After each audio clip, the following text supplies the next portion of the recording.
Well, here we are, another episode of Sips and Snips. Yes. Finally, Finally, yeah. after all this time. Apologies for this episode taking so long to come out. I guess we're not trying to be really rigid and strict with doing it. It's to be fun. It's to be, we believe, God glorifying, and it's obviously for those who are watching too. But I'm sure, as everyone will be aware, life gets in the way sometimes. Yeah. And before we get kicked off, I guess with my testimony, my story, why have we been taking so long to get the podcast done? Well, initially, when we were doing it, then you went away to Tennessee I went for to a bit. Tennessee. You're the only 10 I see. Heard that joke so many times. And then I've been opening up my own barbershop. So, Woo! so Head studio in Lisburn. yeah, What's the address? 6A Marketplace, Lisburn. Yeah. So you've got her. You want to cut? Yeah, Get it, Jay? yeah, come to me. I'll sort you out. But yeah, so that's been hard, and as you know, a lot of struggle into getting it done. But God's done it. So, and I strongly believe that it's been given to me by God to be used, to help others and to in a sense of a ministry to be able to talk to young lads, and it's already started with young people from foster homes going to be coming in getting their haircuts and stuff, which is brilliant. So God's already started, and the shop's only been open 2 weeks, It's and things incredible. are already starting to happen, which is flipping Yeah. amazing. It's cool. Like for those who have watched Jay's testimony the last time, and you start to see, if you follow along with the podcast, we'll start to unpack things that we're doing and what he's doing and what God's doing in our lives and other people's lives. But when you hear Jay's testimony in the last video that we did, and then see what he's doing now and where he is and what God's doing, it's really really cool. So, yeah, we'll not get too far into that because that'll Yeah, be for another day, I yeah, guess. So yeah, we do apologize for our podcast taking as long as it took. yeah. But we're here now. Yes, we're here now. so, so yes, Jordan, it's all about you today. It's all about me. No, it's all about God. But Yeah, yes, yeah, my yeah, story, my yeah. testimony. So if you want to sort of let everyone know a bit about your early stages and sort of go through about your timeline and walk with God, and how it started and stuff. So Yeah, yeah. Yeah, my testimony is similar to Jay's, but it's not. I wouldn't say it is as extreme. Um, but it's I've experienced. We can relate to each other in many ways because of the experiences we've had. But like for example, like Jay being a skinhead and issues with racism and views and different things like that. yeah, I didn't go down that route. But I did go down eventually into the route of drugs and alcohol and things, but I'll get there in a second. I guess, yeah, for me, my understanding or curiosity of God started at a really young age. I remember waking up from a dream. I can't remember what the dream was, but I remember waking up from a dream and going into my mum's bedroom and asking her to tell me what God was or who God was. And my mum wasn't a Christian, and she was like, "Go back to bed. I'll tell you in the morning," sort of thing. So she eventually explained to me in the best way she possibly could of who and what God was. And from then I was just curious. So I then saw one of our neighbors' kids was going to Sunday school or was being picked up on a Wednesday night and on Sundays in this wee bus that a church locally had set up to go around and collect some kids and bring them to Sunday school for parents who couldn't bring them. Excuse me, who parents who couldn't bring them or couldn't drive and things like that. So the wee bus would have came around and picked them all up. So I made my mum take me to that. So she brought me the first few times by herself, and then she realised I was fine. So then she left me to it, and the wee man called Robert, we always called it Robert's meeting. He would have came round and picked us all up. So I went on a Wednesday night and on a Sunday, and I absolutely loved it. I really really loved it, and I even remember friends of mine and stuff. They couldn't be bothered to go, and sometimes they went, sometimes they didn't. And I remember them playing football and playing games and stuff, and being like, "Oh, don't go tonight, don't go, just leave it, just leave it." And I was like, "No," but I really wanted to go. So there was times where I was maybe one out of all of the guys who were there who really wanted to go, so I would go. But I went there to Sunday school, essentially Robert's meeting, until I was about 13. And the reason that I stopped going was the guy who led it and who collected all the kids up in the bus. He believed that he was being led by God to go to a different country and print Bibles. So it stopped essentially. I tried to go to the church that it was linked with, which was the Brethren Church there in Moira. Was it the And brother? yeah, yeah, it was just down the road there. You know, the wee one in the corner beside across from Rainbow Corner. I didn't know it was brethren. I thought it was gospel. It's a gospel hall, but it's Brethren. Oh, is it? Yeah, yeah, Right. Okay. Okay. yeah. So I tried going there, and don't get me wrong, like it's nothing against them personally, but I was young, and the way that they taught and how it was laid out, I fell asleep a few times at Yeah. it as Yeah. well because it was like late at night, like an 8 o'clock service on a Sunday night before school on a Monday, so I was just wrecked. So I went in and I tried to enjoy it, but just couldn't get focused. So I ended up just not going. Now, for a while, I did try and read my Bible and I tried to pray, and I was living my life as a young person, but I didn't have any influence around me. Like there was like my family weren't Christian, no friends around me were Christian. I didn't know anything else other than the King James version, so I couldn't even really understand the Bible I was reading. And because with the Brethren Church, if you win we Sunday school prizes and stuff, like that's all you get. You don't get like a kid's Bible or anything. You get like a King James version.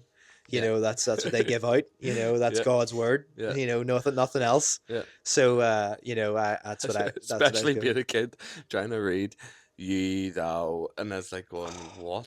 I could not wrap my head around it. Like I was like thinking back, I remember thinking like I had a thought in my head that I can probably now articulate.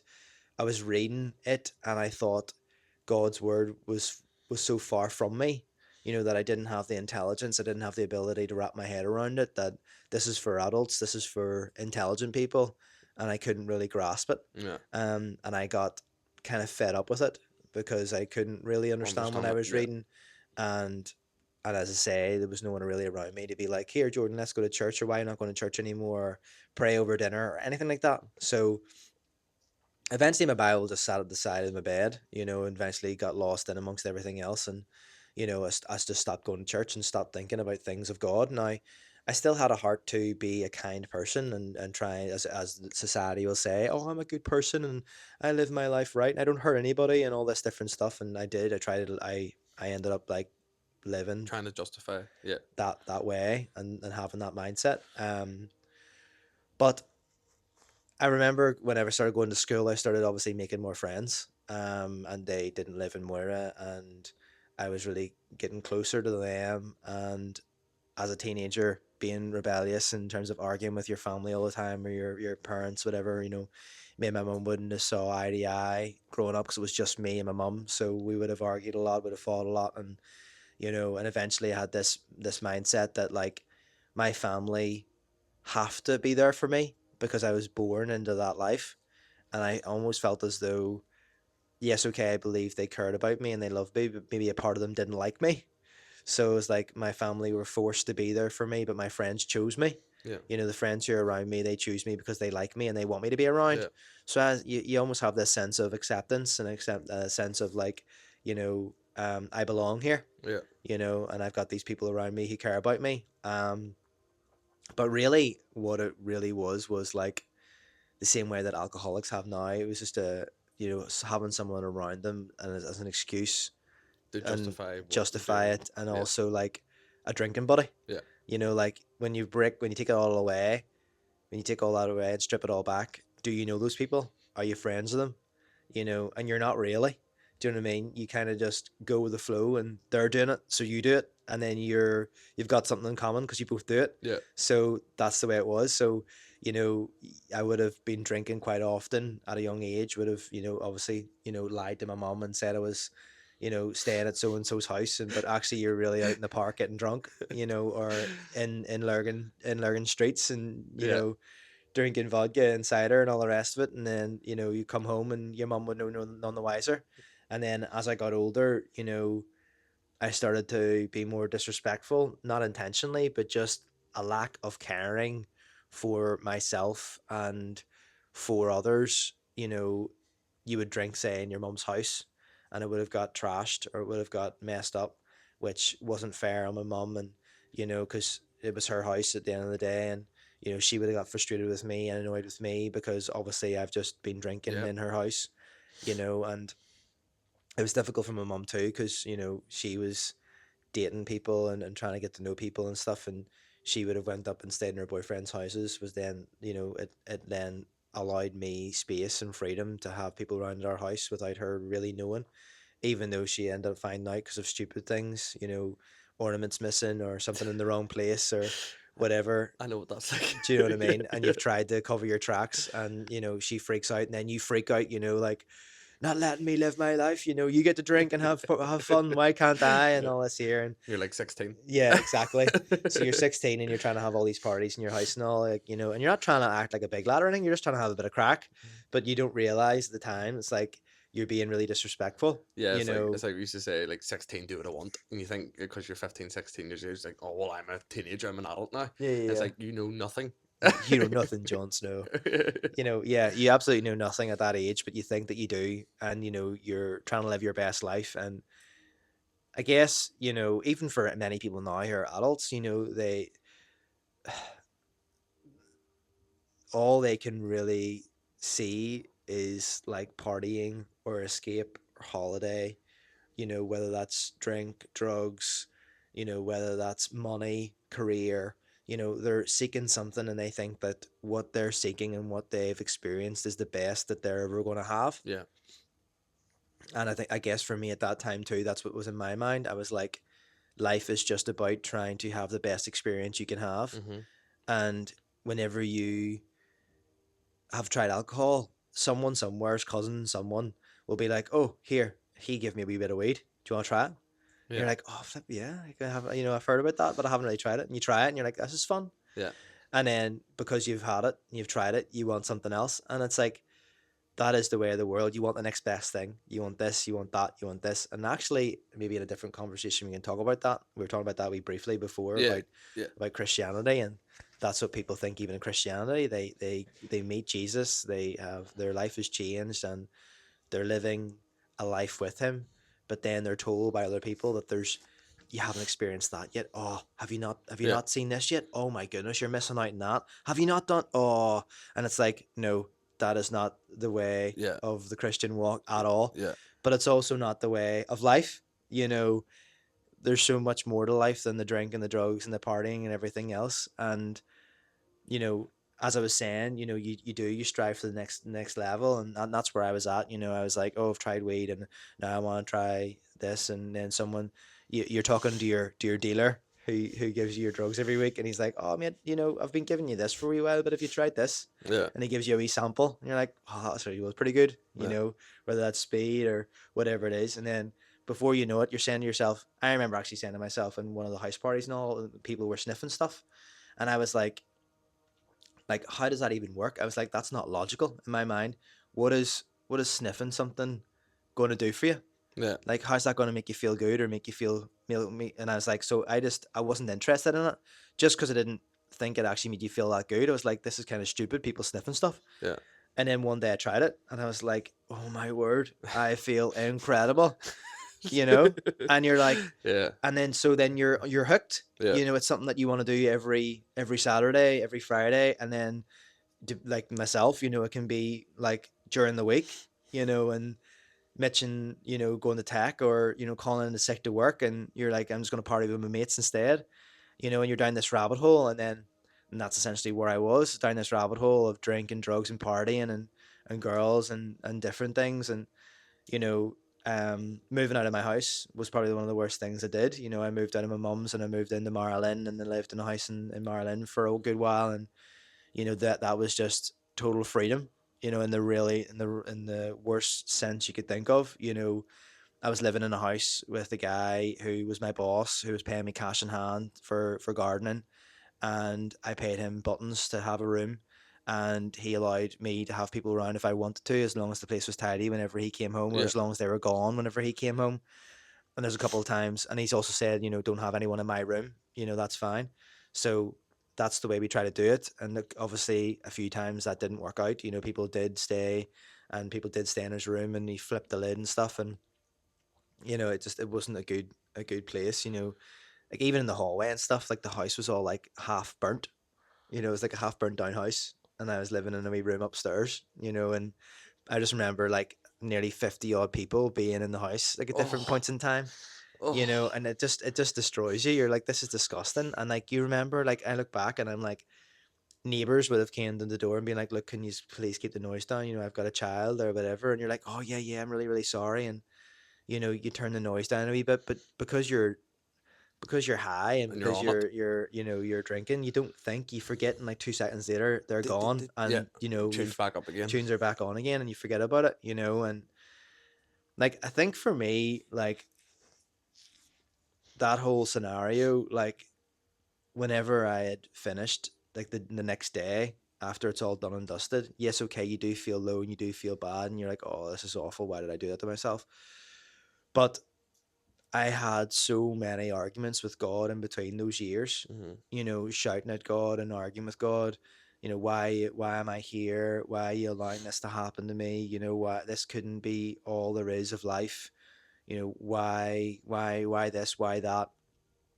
I remember actually standing outside the house that I was living in, Maryland, and just straight ahead from me used to be like an empty field. And I remember like one night when the party was going on, I took myself off into the field and like shouted, screamed as loud as I could in my voice, being like, God, why did you do this to me? Like, why am I here? And like took my jewelry off and my watches and all and threw them across the field in like anger and rage with God that like he would allow me to go through all this. Yeah. And then went back to the party again and just got back on it again because I was like, I want to numb this pain. I Hmm. want to numb how I'm feeling, and I don't want to feel bad about myself, and I don't want to know God, because I knew in my head like what that would mean. It would mean commitment. It would mean change. It would mean all these different things, and a part of me just didn't. I felt like part of me didn't want to. A part of me wasn't ready. A part of me wasn't sure. But it was just a mix of emotions Yeah. where I was just like, I didn't really. I'm the kind of person, unless I'm sure of something, normally, I'll not do it. Unless I know that I need to do it or I want to do it, I'll just refuse to do it. Also, as well, I think, like, I think, well, going from my experience and what I've learned from all that was like, you know, you knew the right, you knew when you were on that, when in that drug binge and when you were partying all the time, you knew that your life wasn't right with God, and you knew that God was looking at you going, what are you doing? So, which is, this going to sound really stupid, but like, unless you've been there and you obviously you knew God at a young age and then went down that Hmm. path, Hmm. you actually end up running away more and more because you're too feared to come before God and recognize that I've messed up and I Yeah. keep messing up. So what you do is you're in this cycle. Well, I don't want to deal with, I don't want to deal with coming before God, so I'll just keep disobeying Him and Yeah. keep sniffing to and keep partying to sort of numb it, Yeah. and then you end up Numb in it. this dark cycle of that. Yeah. Do you know, instead of just running to God, which God Hmm. says us to do, And that's what the enemy wants. The enemy wants you to be in that cycle. yeah, So you know, yeah, you do. You end up trying to numb yourself so you don't feel the conviction. Actually, when you mm, say, that's probably the word. You don't feel convicted by God to change, because you're afraid of change. You don't understand what the change could mean, and I think the fear and the unknown, you just end up continue to do what you're used to yeah, and what you know. Um, but during all those times, like I remember one time even being in a mate's house, and we partied that night, and I waited till everyone was asleep, and I got up at like 5:30 or something and just went down to Broadwater in Moira, and was like, and I don't know, but like in my head I was like, I'm done with this. I am done with this life. I was like, I was so sick of it, and I was like, I'm gonna stay here all day, and if no one comes to me today by the end of today, like I was like, I'm gonna kill myself. I wanted to commit mm-hmm, suicide. Didn't know how, didn't think it through, but I just made that commitment. I was like, if no one comes, I'm just going to do this. And I remember it was like just before 12, like police came down the Broadwater with flashlights and stuff, torches, with a couple of my mates, and found me and brought me home. So that at that point I saw counseling and got medication and stuff, which helped for a wee while, but it didn't really No. fix the whole problem, really. The proper problem. That's my cat Coda, by the way. Named after my wee coffee shop in Lisburn, by the way. Just a wee plug. um, but yeah, so there's been moments in my life then, where I felt so low, to be that low, to feel that way and feel so alone. And then this is where the good part happens. I was partying in a mate's house, for like 3 or 4 days, and I hadn't had any food, hadn't slept, and I remember getting left home in the back of a wee like van, like a wee almost like a postman van, and like just sitting there, with, like no seatbelt or anything, just sitting in the back of a random van, being brought home by I don't even know who he was, and got dropped off, and I went into bed, and I couldn't sleep, and when I tried to eat, I was being sick, and when I was lying down, I was like really, really shaking, and I felt like, yes, okay, you can come off it and you can come down off it, but like I was like, this is different than what I felt before, and I was kind of really scared. I was like, oh flip, so I knew people before who had died and stuff, from like taking the wrong stuff, Yeah. or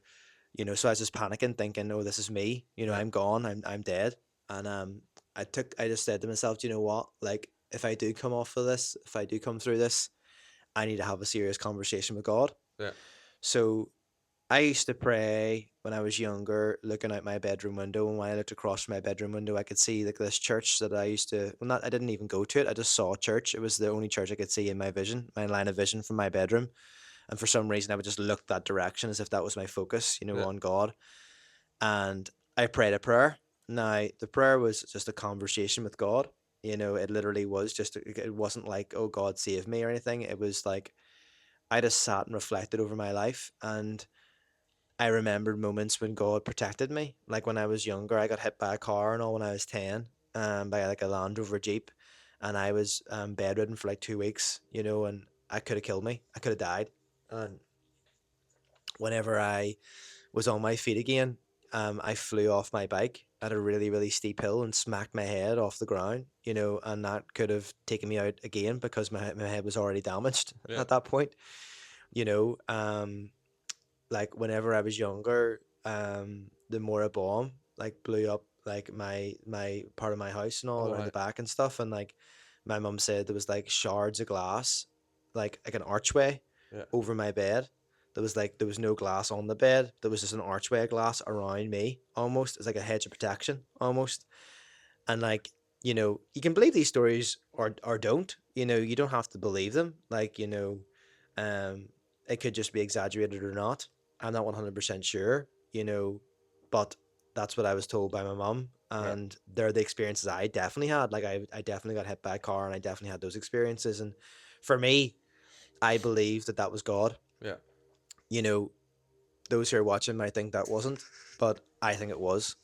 And I prayed to God to thank God for protecting me and keeping me safe, even though I didn't deserve it. I prayed to Him to thank Him for keeping me safe, even whenever I was on drugs. And I realized that my rebellion, not only against my mom and my family and myself, but against God, that I had denied Him. I remembered the conversations we had whenever I was screaming in the fields and Yeah. arguing with Him, and realizing that God was trying to talk to me, but I wasn't paying attention. And I just really reflected on all of this and just said, God, you've been in my life. You have tried and tried and tried to get my attention. You've tried and tried and tried to make me turn away from how I've been living, and I have just totally ignored you. And I was like, I'm sorry for being rude to you. I'm sorry for being disobedient to you. I'm sorry for not allowing you space in my life. But I am a sinner, and I have made so many mistakes. I believed in my heart at that point. I was like, I am far gone being forgiven. So I was like, Lord, please do not forgive me. Do not forgive me. I don't deserve it. I don't want it. I don't. Please just don't, because that is so dishonoring to you. And I was like, but what I would love more than anything is if you would be in my life, be my friend, walk with me, speak with Yeah. me and you have a relationship.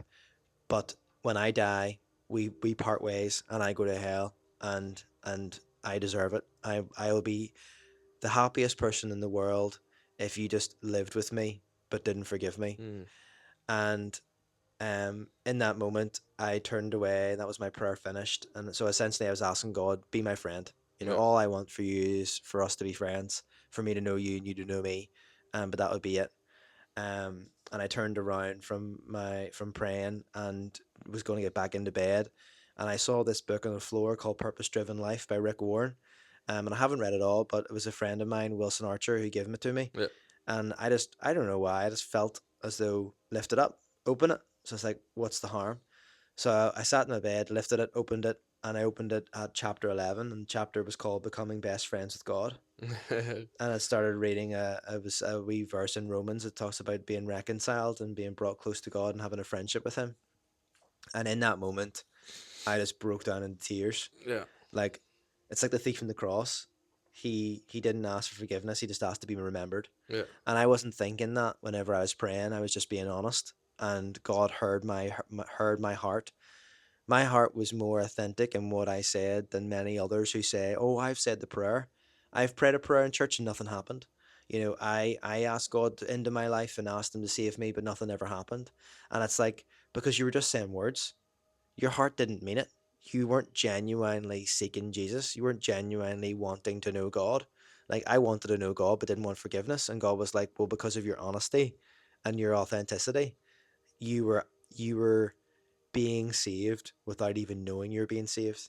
Yeah. And there's a song that a guy called Steph McLeod sings, and in one of the lyrics in the song is, "I didn't know it then, but I was saved by the blood of Jesus." Yeah. And that for me was where I was at. I sat down there and I was saved by God, but didn't even know it Yeah. until that moment. And I remember going around to friends and all of mine and being like, "Look, guys, I'm a Christian now." And they were like, and they just didn't even pay attention. They're just playing the PlayStation. They were like, "Aye, whatever," kind of thing. And my family and all too, they were like, "Okay, I believe it whenever I see it," sort of thing. And I felt really disheartened. I felt really hurt by that. I was like, "Why he's not believing me? Like, why are you not excited for me?" And I was and thinking now, I'm like, "Why would they be? You know, how would they know I'm telling the truth until they started to see an actual proper change?" Yeah. So I tried for about 2 or 3 years of my walk with God. I really struggled with alcohol and with drugs and stuff. It wasn't as frequent, but it was maybe every other weekend or maybe once a month, and it started to slowly drag out to be like 6 months Yeah. or a year. And then once you slipped up again, it was so rare that you did slip up that you felt so bad for doing it, because you're Yeah. like, "Oh, I'm supposed to be better now, I'm supposed to be changed, I'm supposed to be a Christian now, and I'm doing these things still." But like, I didn't have Christian influence around me. I wasn't really going to church. I didn't really know people. I didn't really know what I was doing. I didn't really have proper guidance. And I know that's not an excuse to an extent, but the Bible does talk about how important it is to have fellowship and to have people around you to guide you and lead you. And Yeah. like the guys that we were meeting on a Friday night, I never had that. They're new in their faith, but they've got people around them that are like, "Come on, keep going," Yeah. and really excited. Whenever I went to church, I was meeting people and I was telling them about like the Bible. I was telling them about verses I was reading and about how excited and all I was. And I was being told by people, "It's all right, it'll pass. This excitement, this joy will pass." You know, Which is it, so wrong. it's so wrong, because like there's 14 years later and I'm more excited about God now than I was when I first became a Christian. Yeah. And I feel sorry for the people who are walking with God, Who are who lukewarm. who yeah, who are just just going through life with the idea that, yeah, I'm a Christian by title, and Yeah. I've ticked the box, and I go to church on a Sunday, and I'm respectful. I obey the law. I obey the Ten Commandments. I do these things, and I raise my children up in the ways of God, and we pray over dinner and all these things. And so that's as far as it goes. When it comes to, "Can I pray for you?" No, sorry, that's personal. What's God teaching you at the minute? What do you mean? Have you seen God move recently, or like, what are you learning at the minute? What are you excited for? What do you mean? You know, I was seeing a lot of that. So I started to think, like, well, maybe something will change, maybe it will settle, maybe I won't be as excited for God. And I think a part of that kind of affected me to kind of lose the passion a wee bit, Yeah. so I did slip into my old ways and was looking for something that was more Yeah. than what God was giving. Um, but then I started speaking to people who were really passionate about God, and I started really realizing that, well, these people have been Christian for years and they're really excited. And like, maybe there is maybe I have missed something here. Maybe I have missed an understanding of something or missed a truth. Went to Bible college because I thought to myself, if I go to Bible college, surely I'll meet Christians who are passionate about God If there they're studying if they're the Bible. studying the Bible. And like I would be like getting people together and be like, would anyone like to pray over dinner? And they're like, we don't always have to pray.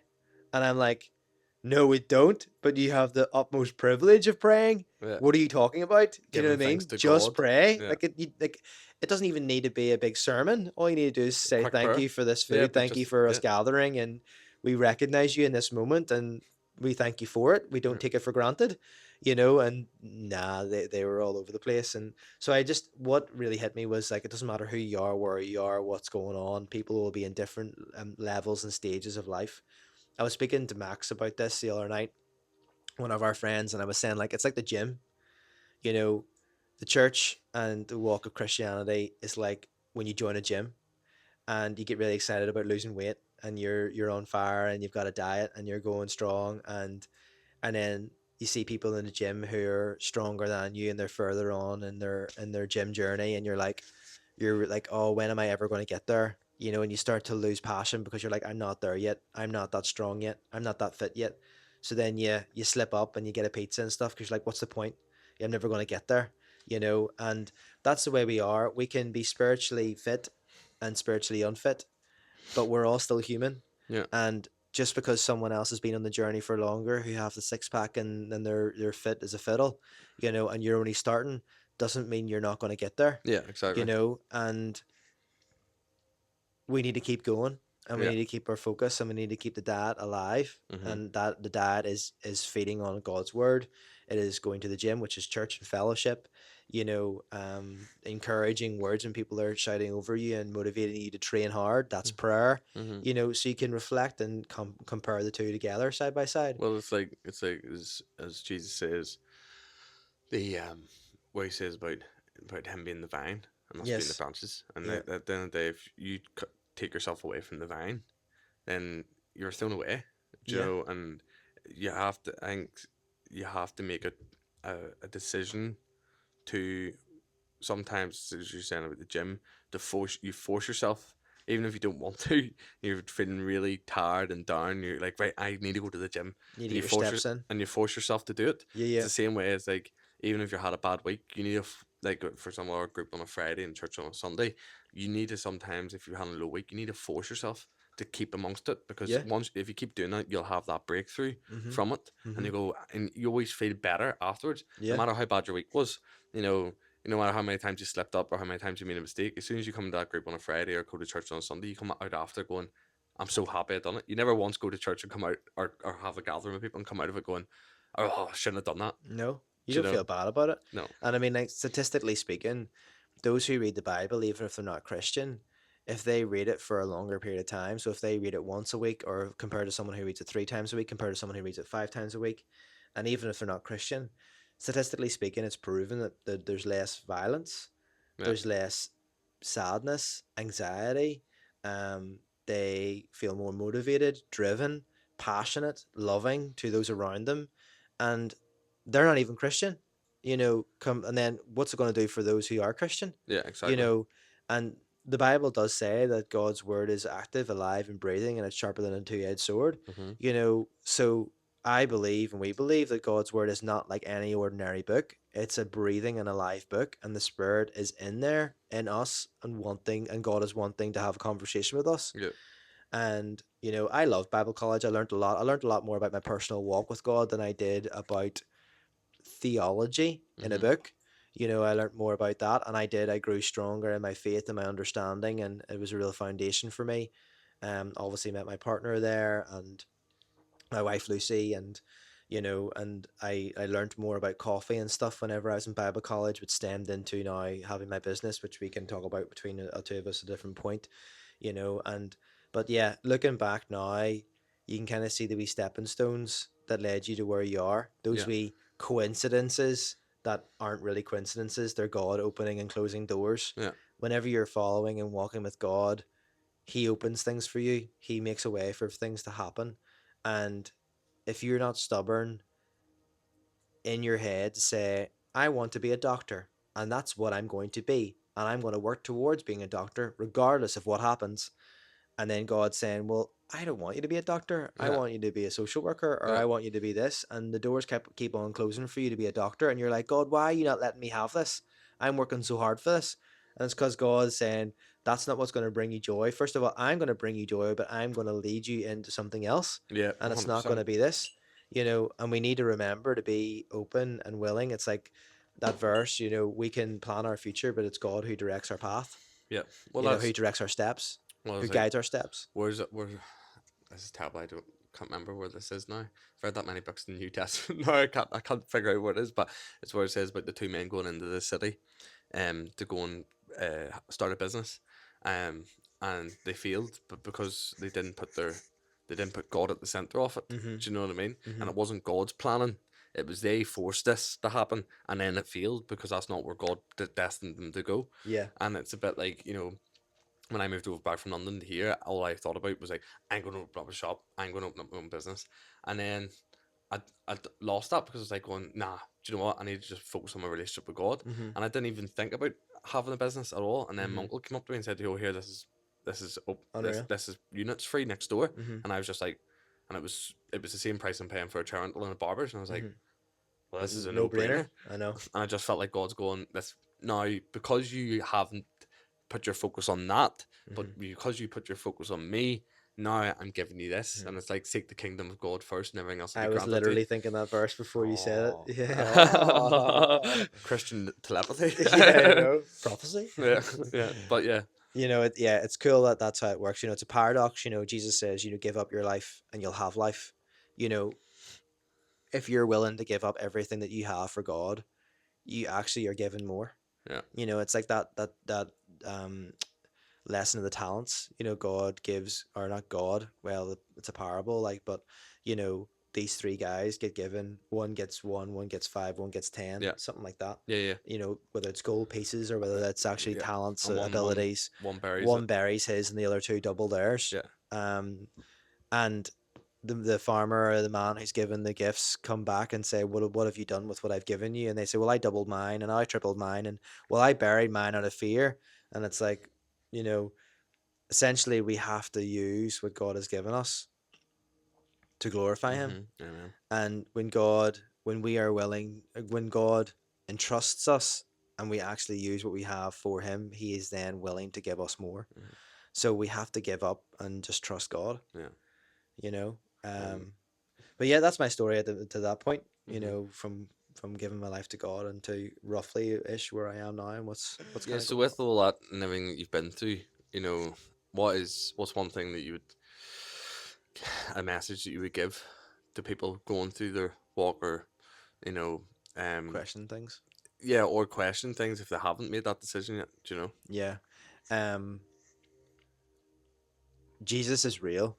The evidence for the existence of Jesus is massive. It's so compelling. The man Jesus that is in the Bible lived and breathed, and I believe died and rose again. Um, People have tried debating this for years, and no one has ever been able to disprove the fact that Jesus did not rise from the dead. Yeah.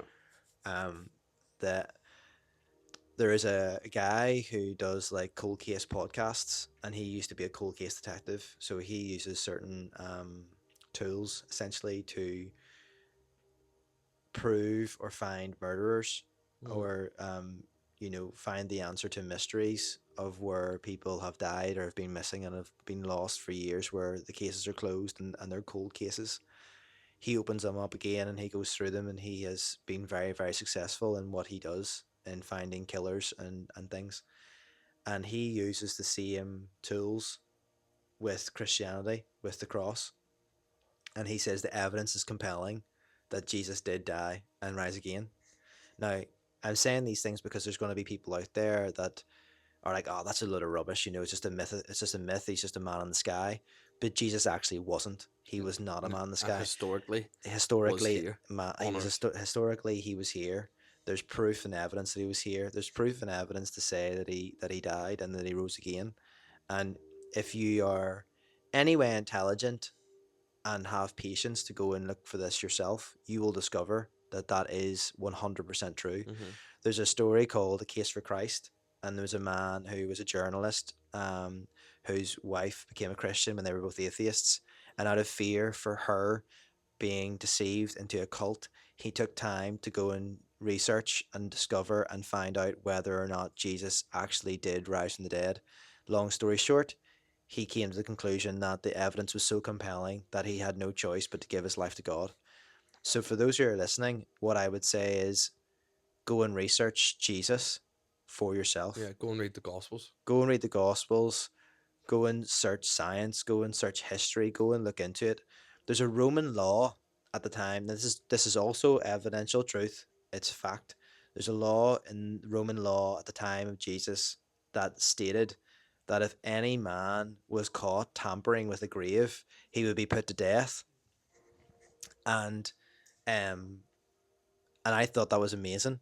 That this why would they create a Roman law about the death of Jesus? Or sorry, why would they create a Roman law about putting someone to death for tampering with a grave if they didn't struggle to find the body of Yeah, Jesus? especially if that law was in place in the period of time Yeah. exactly when the crucifixion happened. And the thing is as well, like the tomb was guarded by Roman guards, Yeah, and one of them now we know there's graffiti um, of even one of the Roman soldiers who pierced Jesus' side. They've now found Roman graffiti in a wall in Jerusalem, right? calling him, I forget his name, but mocking him for him believing in Jesus Christ All right. was God, Interesting. and that's historical now. They found that underneath Jerusalem Cool. in this, and it was drawn off it, and now they actually call him. Well, the Catholic Church called him Saint. He's a saint. Forget his name, Uh-huh. but Saint something Very because. cool. But yeah, so and that's historical, Yeah, yeah. and they found that now, Yeah. proven that. So So yeah, so when you look at this stuff and it's like I was saying, sorry, like the Roman guards, like these guards were proper mercenary soldiers. hmm They were like the SAS of today. They were Marines. Like they were built. They were tanks. They yeah, were they were drilled and trained into being killers. hmm They had no empathy for those who they killed, and they guarded that tomb with their life. yeah, And the tomb was rolled away, and Jesus' body was risen, hmm and these soldiers were questioned, and they knew that if they couldn't find the body of Jesus, if they couldn't figure this out, they were going to be put to death. That was their punishment. And so why would two Roman soldiers allow people just to walk in, take a body, agree to this, and and know be that they're willing going to to be. die? Yeah, exactly. Do you know? And so they had to be willing to die. They hmm had to be in on the lie too. hmm So the evidence is so compelling for Jesus. So essentially, what I'm trying to say is Jesus exists. He was who he said he was. And if you truly, truly want to know if God is real, exists, pray that with a Genuine. sincere, Yeah, genuine heart and actually mean what you say and take time after you've prayed and even before you've prayed to actually do a bit of research. Open the Bible, read it for yourself. Is it making a change in your life? Are you seeing something different? Are you seeing things happen around you that aren't normal? Are you seeing coincidences taking place? Are you more joyful than you were before?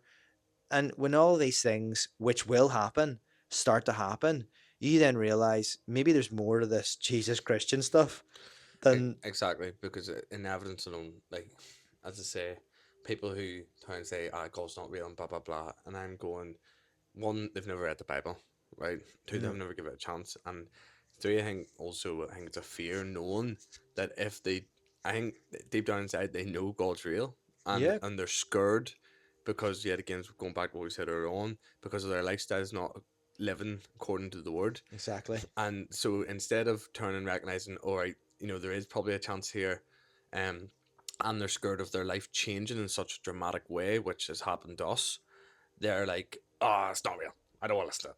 And it's like, no, deep down inside, you do know Yeah, they that know. God's power is real, and that the power of Mm-hmm. Jesus and knowing Jesus does transform lives. And flip me, our whole group that we have on a Friday is a testimony to that. 100%. Do you know, and how Yeah, amazing God is. yeah.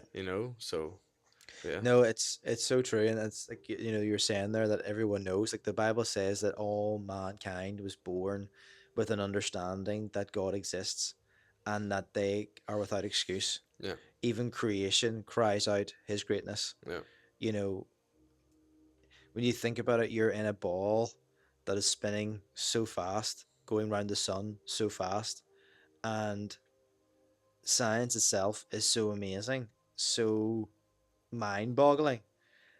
Like, I'm not going to get into it all now. When you actually dissect like how your body works and how creatures work and how animals work, like you start to say to yourself, there's no way that they just Just an randomly accident. develop that way. No. No way that we can heal the way we heal, and no way, like when you actually dissect the human eye or even look into the brain, and oh my goodness, it's just too compelling. Yeah. This wee seed grows into human being. Like they say, whenever conception happens, a spark takes place, Yeah. light comes into the Yeah. world, and that is the light of life, which is Yeah. Jesus. Yeah. And oh, you could go on and on and We'll on. But definitely yeah, do a pot. that's my Well, message to people. My message to yeah. people is seek Jesus, seek truth, research it for yourself, look into it with an open heart, pray earnestly, sincerely, genuinely, and I guarantee you God will move in your Yeah. life. Amen. That's my message. Amen. And you were gonna say finish off Yes. something there, Jay? Also, if anyone's watching and and they feel something in the heart and they want to know more about God, but maybe they don't feel comfortable going to a church, like an actual church setting on a Sunday. But we this group we have on a Friday, believe me, like we all have a dark past with stuff, Yeah. and it's the most relaxed, comfortable setting. All people between the ages of mid 20s to their mid 30s, and I would highly recommend anyone from any age. Like if anyone wants to come to our group on a Friday, it's literally in my house, and if it gets any bigger, it'll be in Jordan's coffee shop. Um, Yeah. because there's not a lot of room. But if you want to come, please, comment under the video, and we'll get back to you about details about it. And please feel more than welcome to come, like, because it's a good place for people to ask questions, maybe questions of doubts you maybe have or whatever, and it allows you to be able to have a chat about it rather than going to a church and then just being preached at and leaving going, right, I still haven't had my questions answered Yeah, here. yeah, you still don't really. Yeah, you're there seeking something, and yes, okay, you're seeking Jesus, but you've got questions, you want to speak to somebody, and you don't really have the space to do that. Yeah. But yeah, no, Friday would be a great place for anyone who is new in their faith or even searching to feel welcome and to not feel stupid by asking silly questions. There is no silly question, and we are there for each other. And everyone at one point was nervous about coming along, and now they're all talking and having a laugh Yeah. and learning about God, which is incredible. But yeah, if you wanted to comment under the video, please do, or you can check out Coda's Coffee Bar. That's the coffee shop's business page. Or head studio. Or Head Studio, which is Jay's barbershop Yeah. page.